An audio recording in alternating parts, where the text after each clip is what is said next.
ক্ষমতায় যারা থাকে তারা টিকে থাকার জন্যে রাষ্ট্রযন্ত্রকে ব্যবহার করে, এটা দেখে আসছে এবং সারা পৃথিবীতেই তাই। ঘাটতি তো এভরিহোয়ার আছে, এভরিহোয়ার ইন বাংলাদেশ। আমি তো আমার তো কোনো গ্যারান্টি নাই যে এখান থেকে আমি সেফলি বাসায় যেতে পারবো, বাসায় ঘুমাইতে পারবো, এই গ্যারান্টিটা নাই। একটা এক্সাম্পল দেই, গত মাসের 28 তারিখ প্রজন্ম মঞ্চ 71 থেকে আমি একটা গোল টেবিল বৈঠক ডাকছিলাম। ইস্যু কি? ইস্যু ছিল মুক্তিযুদ্ধের, মহান 71-এর মুক্তিযুদ্ধের যাতে কোনো রকম মর্যাদাহানি না হয় এবং 72-এর সংবিধানের সংরক্ষণ যাতে করা যায়, এইটা নিয়ে আলোচনা।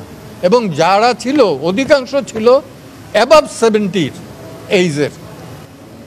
সেইখান থেকে বোধহয় 2-3 জন ছিল, মঞ্জুরুল আলম পান্না, কার্জন, এই 2 জন ছিল বোধহয় ইয়াং, তাও অ্যাবাভ 60।